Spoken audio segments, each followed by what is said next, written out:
Shalom adik-adik, apa kabar kalian semua? Kakak percaya semuanya dalam keadaan sehat, baik, dan dalam keadaan diberkati oleh Tuhan Yesus. Nah, adik-adik semuanya udah rapi belum?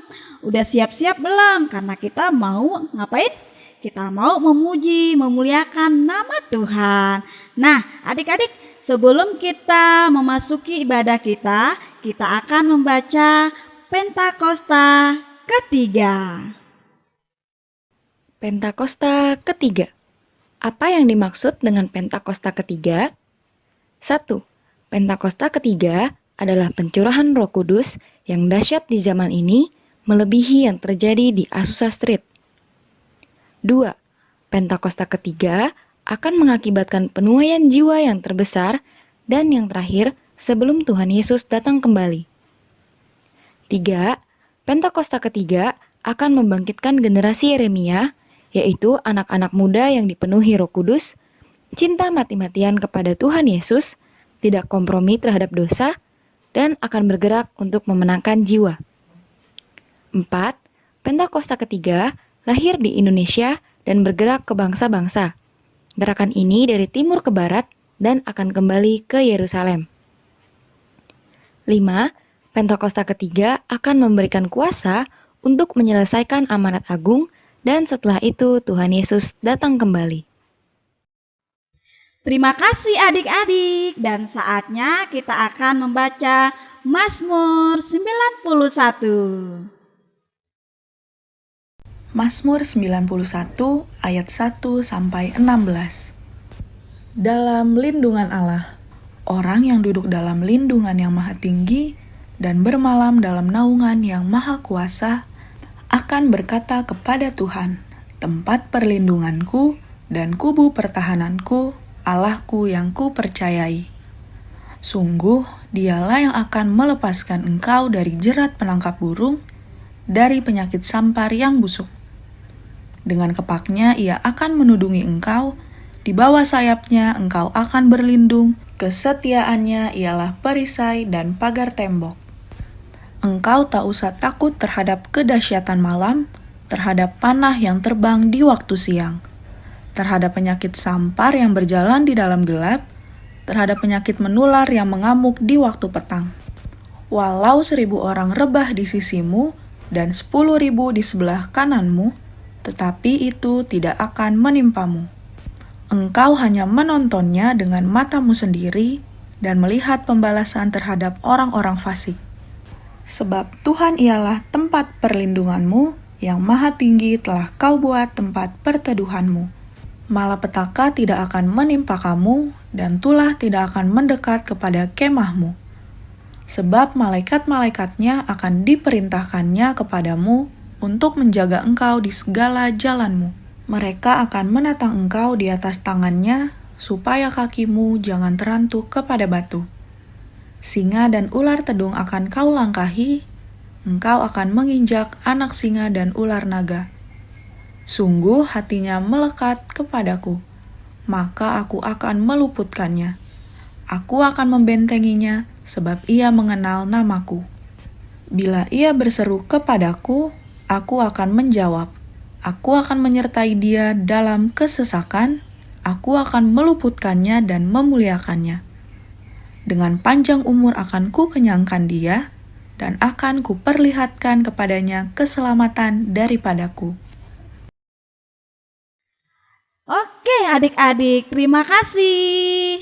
Nah, saatnya kita akan menyenangkan hati Tuhan. Semuanya duduk bagus, semuanya gak boleh lari-lari. Kita mau memberikan yang terbaik buat Tuhan Yesus, karena Tuhan kita itu adalah Tuhan yang hebat, Tuhan yang luar biasa. Nah, adik-adik semuanya tutup matanya, lipat tangannya, kita mau naikkan pujian buat Tuhan Yesus. Terima kasih. Keluarkan suaranya ya adik-adik ya.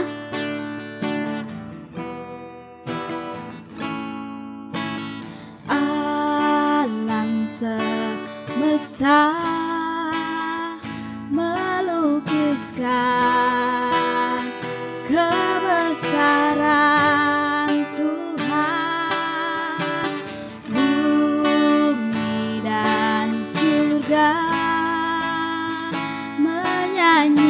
Tuhan, kebesaran nama-Mu, Hosana,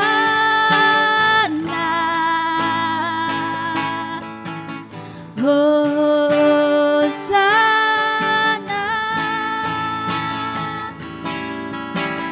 Layak dipuji, disembah, Kaulah yang bertahta dulu, sekarang, dan selamanya. Raja atas segala raja, nama-Mu besar dan mulia. Layak dipuji, disembah, Kaulah yang bertahta dulu, sekarang, dan selamanya. Raja atas segala raja, nama-Mu besar dan mulia. Katakan layak, layak dipuji, disembah, Kaulah yang bertahta dulu, sekarang, dan selamanya. Raja atas segala raja, nama-Mu besar dan mulia. Nama-Mu besar dan mulia. Nama-Mu besar dan mulia.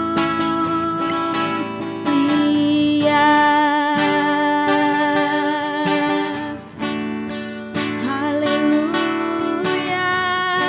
Adik-adik keluarkan suaranya, kita sembah Tuhan, sembah.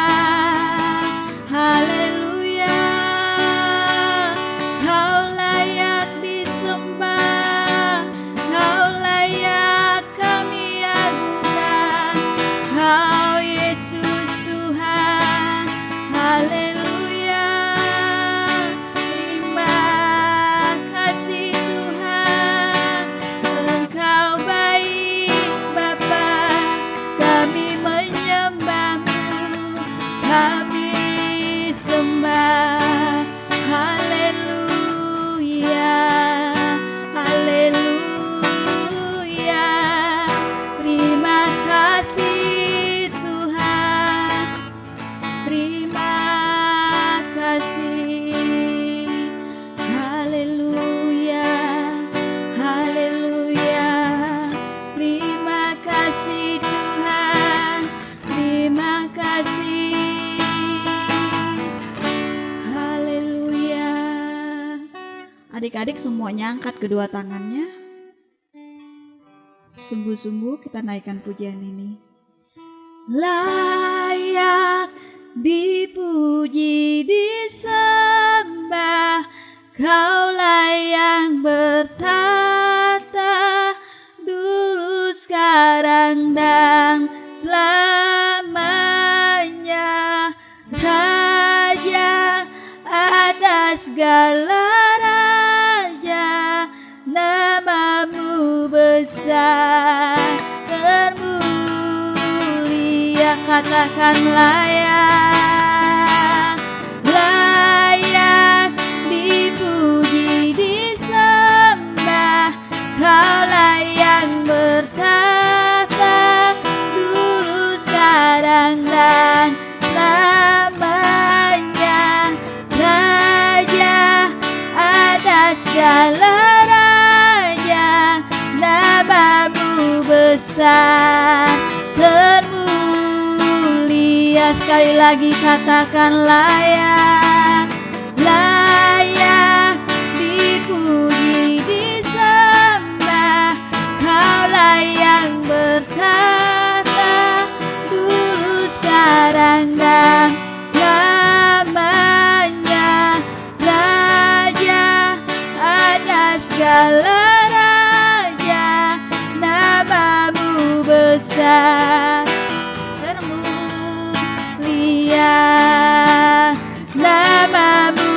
besar, termulia, namamu besar, termulia.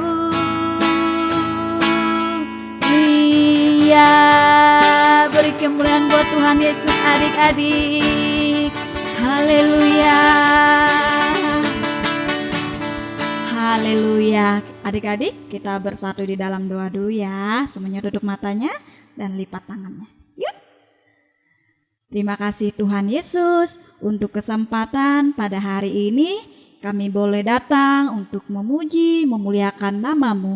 Dan saatnya Tuhan kami mau lebih lagi untuk menyenangkan hati Tuhan. Biarlah Tuhan hadir di tengah-tengah ibadah kami Tuhan. Dan kami percaya bahwa urapan Tuhan turun atas kami semua. Terima kasih Tuhan, kami siap memuji, memuliakan nama-Mu. Haleluya. Amin. Haleluya. Adik-adik, siapa yang di sini mau memuji Tuhan lebih lagi? Coba katakannya. Hebat sekali anak-anak sekolah minggu ini. Kakak percaya semuanya pasti mau lebih lagi menyembah Tuhan. Ayo semuanya bangkit berdiri. Ya, bangkit berdiri, kita mau naikkan pujian. Di dalam dunia ada dua jalan. Keluarkan suaranya ya.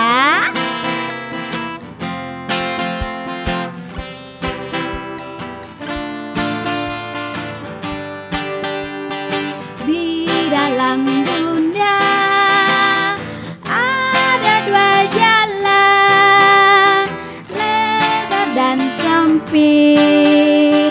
Mana kau pilih? Yang lebar api, jiwamu mati. Tapi yang sempit, Tuhan berkati. Sekali lagi adik-adik. Di dalam dunia ada dua jalan, lebar dan sempit. Mana kau pilih? Yang lebar api, jiwamu mati. Tapi yang sempit, Tuhan berkati. Haleluya. Di dalam dunia ada dua jalan. Yang mana nih adik pilih? Mau yang lebar atau yang sempit? Yang pastinya pilih yang sempit karena di situ ada keselamatan yang kekal. Nah, adik-adik, siapa yang di sini mau lebih lagi memuji Tuhan? Coba angkat tangannya. Wow, luar biasa. Adik-adik bersemangat untuk memuji Tuhan. Kita mau naikkan pujian. Kita mau tampil beda ya adik-adik ya.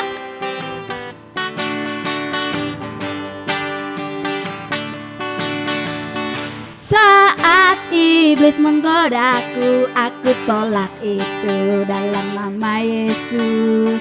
Saat iblis merayuku, aku pun berdoa dalam nama Yesus. Ku kuat karena kasih-Nya, firman-Nya teguhkanku. Ku berdiri sebagai pemenang. Aku berani tampil beda. Nah, adik-adik, pas berani tampil beda harus gayanya beda-beda ya. Jadi kita mau tampil beda karena kenapa? Ada Tuhan Yesus di dalam hidup kita. Ayo kakak, kita mau muji Tuhan lagi.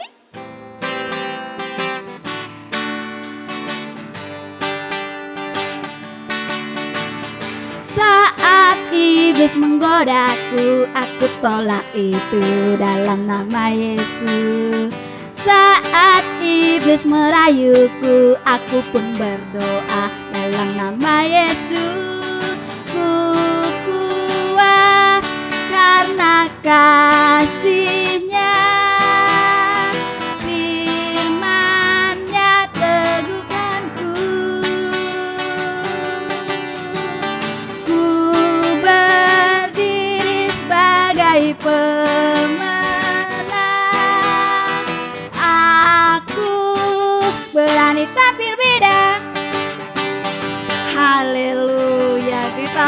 tampil beda karena ada Tuhan Yesus di dalam hidup kita. Terima kasih adik-adik untuk hari ini, dan saatnya kita akan mendengarkan firman Tuhan.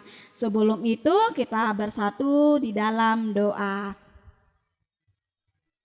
Kami datang padamu Tuhan saat ini, kami mau mendengarkan cerita firman Tuhan. Tuhan, tolong kami menjadi anak yang dengar-dengaran, menjadi anak yang taat, dan biarlah setiap firman yang kakak-kakak akan sampaikan pada hari ini tertanam dalam kehidupan kami, dan kami dapat melakukannya dalam hidup kami hari lepas hari. Terima kasih Tuhan Yesus, kami siap mendengarkan firman-Mu. Dalam nama Yesus, haleluya, amin. Shalom adik-adik, selamat pagi. Apa kabarnya? Pastinya semua sehat dan bersuka cita ya adik-adik. Nah, apakah adik-adik sudah siap mendengarkan cerita tentang firman Tuhan? Kalau semuanya sudah siap, Kak Ica akan memulai ceritanya. Cerita kali ini diambil dari kitab 2 Tawarik 1, ayatnya yang pertama sampai dengan yang ke-13. Begini nih adik-adik ceritanya. Pada masa itu bangsa Israel dipimpin oleh Raja Daud. Tapi Tuhan menyuruh Imam Zodak dan Nabi Nathan untuk menemui anaknya Raja Daud. Karena sudah waktunya nih adik-adik. Raja Daud menggantikan kedudukannya kepada anaknya. Nah, anaknya Raja Daud ini bernama Salomo adik-adik. Tuhan memilih Salomo untuk menggantikan kedudukannya Raja Daud untuk memerintahkan bangsa Israel pada masa itu adik-adik. Lalu Imam Zodak dan Nabi Nathan menemui Salomo dan dia memberkati Raja Salomo, mengurapi Raja Salomo untuk menjadi raja buat bangsa-bangsa Israel adik-adik. Nah, pada masa itu Raja Salomo tuh sangat mencintai Tuhan adik-adik. Dia membuat persembahan yang terbaik buat Tuhan. Dia memberikan korban persembahan, ditaruh di atas mezbah, mezbah persembahan, dan dia memberikan korban persembahan yang terbaik buat Tuhan. Nah adik-adik, di saat dia memberikan korban persembahan yang terbaik buat Tuhan, Tuhan menemui Raja Salomo. Pada malam hari Tuhan menemui Raja Salomo adik-adik. Tuhan berkata kepada Raja Salomo, "Hai Salomo, kamu sudah memberikan persembahan yang terbaik," kata Tuhan. Lalu Tuhan bertanya kepada Raja Salomo, "Kamu mau meminta apa kepada aku?" Nah adik-adik, biasanya orang itu kalau meminta sesuatu pasti dia memintanya harta dong, kekayaan gitu. Tapi Raja Salomo tidak meminta itu adik-adik. Yang Raja Salomo itu dia meminta hikmat dan pengertian. Wah, luar biasa ya adik-adik Raja Salomo. Raja Salomo tidak meminta kekayaan, tidak meminta emas, tidak meminta apapun yang ada di dunia. Dia cuma minta hikmat dan pengertian. Jarang-jarang loh adik-adik ada orang yang seperti itu. Tapi karena Raja Salomo orang yang taat kepada Tuhan, dia hanya meminta hikmat dan pengertian. Kenapa dia meminta hikmat dan pengertian adik-adik? Karena apa? Kalau Tuhan memberikan Raja Salomo hikmat dan pengertian, dia dapat memimpin bangsa Israel dengan hikmat yang berasal daripada Tuhan. Nah adik-adik, sesudah itu saking cintanya adik-adik Raja Salomo kepada Tuhan, dia membangun mezbah lagi adik-adik. Dia membangun bait suci dengan peralatan yang baik, yang terbaru. Dia membuat bait suci yang baru adik-adik. Dia mau bait suci ini terlihat lebih bagus dari bait suci yang sebelumnya. Dia membeli kayu berharga, emas, dan kain halus yang terbaik untuk membangun bait suci yang baru adik-adik. Nah adik-adik, setelah 7 tahun lamanya, akhirnya apa adik-adik? Bait suci itu apa? Jadi adik-adik. Nah lalu semua bangsa Israel berkumpul. Untuk apa adik-adik? Memberikan persembahan korban bakaran yang baik, yang terbaik buat bait suci yang baru. Nah adik-adik, karena bangsa Israel dan Raja Salomo sudah memberikan yang terbaik buat Tuhan, Tuhan kira-kira memberikan yang terbaik gak buat Raja Salomo? Iya adik-adik. Di saat bangsa Israel dan Raja Salomo memberikan yang terbaik buat Tuhan di mezbahnya, Tuhan memberikan apa adik-adik? Api kemuliaan. Nah, dengan cahaya kemuliaan Tuhan apa adik-adik? Memberkati bangsa Israel dan Raja Salomo adik-adik. Nah adik-adik, dari sini kita belajar loh adik-adik untuk apa? Memberikan persembahan yang terbaik. Nah dari cerita ini Kak Ica membuat rangkuman ya adik-adik. Kalau kita mempersembahkan yang terbaik buat Tuhan, Tuhan akan memberikan apa adik-adik? Cahaya kemuliaannya, api kemuliaannya. Dia akan memberkati hidup kita. Siapa yo di sini yang mau memberikan persembahan yang terbaik buat Tuhan? Ayo kita belajar ya adik-adik ya untuk memberikan persembahan yang terbaik. Kalau zaman dulu persembahannya lewat korban bakaran, tapi kalau sekarang adik-adik persembahan yang adik-adik berikan lewat apa adik-adik? Lewat berdoa, menyembah Tuhan, memuji Tuhan di dalam kehidupan adik-adik. Yuk kita mau sama-sama belajar untuk terus apa adik-adik? Menyembah Tuhan di dalam hidup kita. Nah, sampai di sini dulu ya adik-adik ceritanya. Nanti dilanjutkan lagi di minggu-minggu selanjutnya. Mari adik-adik, kita mau tutup cerita ini dengan berdoa. Tuhan Yesus, terima kasih kalau kami sudah mendengarkan cerita tentang Raja Salomo yang meminta hikmat Tuhan kepada Tuhan untuk dia menjalankan sebagai raja yang baik Tuhan Yesus. Kami juga mau belajar dari Raja Salomo Tuhan untuk menjadi raja yang baik dan mempunyai hikmat Tuhan di dalam kehidupannya. Terima kasih Tuhan Yesus. Biarlah firman Tuhan yang kami dengar pada saat ini Tuhan dapat menjadi kekuatan, dapat menjadi rema di dalam kehidupan kami masing-masing Tuhan. Terima kasih Tuhan Yesus, terima kasih. Hanya di dalam nama anak-Mu Tuhan Yesus Kristus kami sudah percaya dan mengucap syukur. Haleluya. Amin. Sampai jumpa lagi adik-adik. Tuhan Yesus memberkati. Oke adik-adik, ibadah kita sudah selesai. Terima kasih adik-adik yang sudah mengikuti ibadah ini dari awal hingga akhirnya. Jangan lupa minggu depan kita ibadah lagi ya adik-adik. Tetap semangat di dalam Tuhan. Terima kasih adik-adik. Tuhan Yesus memberkati.